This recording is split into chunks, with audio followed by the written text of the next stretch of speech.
இந்த டிக்கெட் நம்ம கொடுத்தது இதுதான் செகண்ட் பிரைஸ் 5 லட்சம் ரூபாய் அடிச்சிருக்கு அடிச்சவன் பாக்கியவன் தான் எப்படி இருந்தாலும் 5 லட்சத்துல கமிஷன் நமக்கு கிடைக்க போகுது நமக்கு கமிஷன் போறே பாய் பாய் கிட்ட போய் பரிகுட்ட கிட்ட போய் இத பாரு ஒரு செகண்ட் ஹேண்ட் கார் வாங்கிட்டு வலசலாம் நம்ம கடைக்கு தானே 5 லட்சம் அடிச்சே ஆமா செகண்ட் பிரைஸ் அந்த ஆளு யாருன்னு தெரியுமா அது ஆறுன்னு தெரியல தெரியணுமே பிரயோஜனம் இல்ல நமக்கு சர்க்கார்ல கமிஷன் கிடைக்கும்ல இல்ல அந்த ஆளை பிடிக்கணும் எதுக்கு அந்த ஆளை பிடிக்கணும் பிடிச்சாதானே அதுதானே நம்ம பிசினஸ் அது நம்ம பிடிச்சிட்டு என்ன பண்றது நம்மளால 5 லட்சம் கொடுக்க முடியாது அது பேங்க் தானே மாத்தும் பிடிக்க முடியுமே அது பிடிக்கணும் பயணம் எதுக்கு நம்ம பிடிக்கணும் அதுல என்ன பிரச்சனை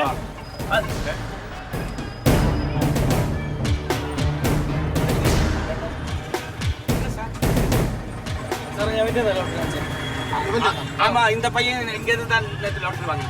5 லட்சம் ரூபாய் அடிச்சிருக்கீங்க அச்சடா உடுக்குதா அடிச்சுடா வர்ற 5 லட்சம் கடந்து போலீஸோட வந்திருக்குது ഇത് വ്യാജ ലോട്ടറിയാണ് വ്യാജ ലോട്ടറിയാണ് அது எப்படி வியாஜ லாட்டரி வரும் ഇങ്ങിന്ന് വാങ്ങിയ വ്യാജ ലോട്ടറിയാണ് ஐயோ ഇവിടെ எப்படி வியாஜம் வரும் இது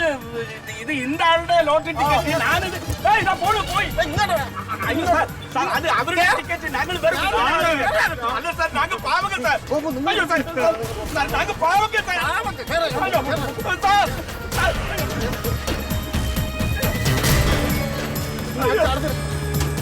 சார் நாங்க இல்ல சார்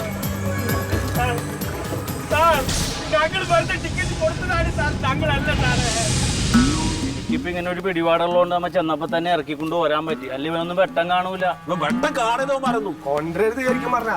പരികുട്ടിയെ കുടുംബത്തിൽ കയറ്റാൻ പറ്റില്ല രണ്ടെണ്ണത്തിന് അല്ലേ എന്റെ പെങ്ങളെ ഭർത്താവായി പോയി അതുകൊണ്ട് മാത്രം ഞാൻ ഈ വൃത്തിയായിട്ട പരിപാടിക്ക് നിന്നത് വകതിരി ഇല്ലെങ്കിൽ എന്താ ചെയ്യാ നമ്മളല്ലാണ്ട് പിറ്റേ ആരെക്കുറിച്ചിട്ടാ ഇനി നിന്നോടൊരു കാര്യം വെറും മനുഷ്യത്വത്തിന്റെ പേരിൽ മാത്രമാണ് ഞാനിപ്പോ ഈ പരിപാടിക്ക് വന്നത് കേട്ടാ ഇത് ഒന്നും രണ്ടും തവണ ഒന്നല്ല ഒരുപാട് തവണയായിട്ട് നീ ആളായിട്ട് കളിപ്പിക്കുകയാണ് ഈ ലോട്ടറി ചീട്ട് വിൽക്കുന്നത് നീ കൊണ്ടാടക്കണോ അളിയാ ഞാൻ എന്നെ പണണോ അളിയാ നീ ഇനി ഒന്നും ചെയ്യണ്ട നീ വരിക പോവുക എന്ത് വേണമെങ്കിലും ചെയ്തോ ഞാൻ നീയായിട്ട് ഒരു ബന്ധമില്ലാന്ന് കൊണ്ടാടക്ക് நீங்க சொன்ன மாதிரி நான் எல்லா வேலையும் செய்து இங்கே நின்னுக்கிறேன் வேற ஒரு வழியிല്ല വേണ്ട ഒരു പരിപാടിയില്ല നീ ആയിട്ടുള്ള ഒരു ഇടപാടില്ല നിർത്തിയത് എടാ ദോരെ അറിയാൻ പാടില്ലാത്ത കാര്യങ്ങൾ ചെയ്യുമ്പോ വിവരമുള്ളവരോട് ചോദിക്കണം അല്ലെ ഇവരുടെ വീട്ടിലല്ലേ നീയൊക്കെ താമസിക്കണം അവരോടൊന്ന് പറയണ്ടേ ഒരു കാര്യം തുടങ്ങാൻ പോണത് നീ എന്താ എന്റെ പരിപാടി ആശാനെ ഈ ദൂരെണ്ണ പറ്റിച്ചാണ് കാരണം ആശാനില്ലെങ്കിൽ ഞാൻ ജയിലിൽ കിടന്നേനെ അല്ല അത് കുഴപ്പമില്ലടാ അതൊക്കെ ഞാൻ ക്ഷണിച്ച് അത് കുഴപ്പമില്ല കാരണം നമ്മള് തമ്മിൽ ഇനിയിപ്പോ കാണുന്നില്ലല്ലോ ആശാനെ എന്ത്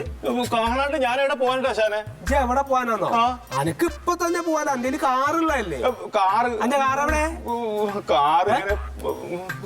ഇപ്പൊ പുറപ്പെടുവച്ച കാസർഗോഡ് വളരെ എളുപ്പം അങ്ങോട്ട് എത്തും മോന്തിയുണ്ട് അതിന് മുമ്പ് പോയിക്കോ ഇതുവരെ കാറിൽ കേറിയിട്ട് പോലില്ല ആശാനെ ഇല്ല അല്ലേ ഒരു ആശ പറഞ്ഞല്ലേ ഏടാ നമുക്ക് ഈ ലോട്ടറി എന്ന് പറയണത് തന്നെ ഒരു കറക്കി കൂത്താ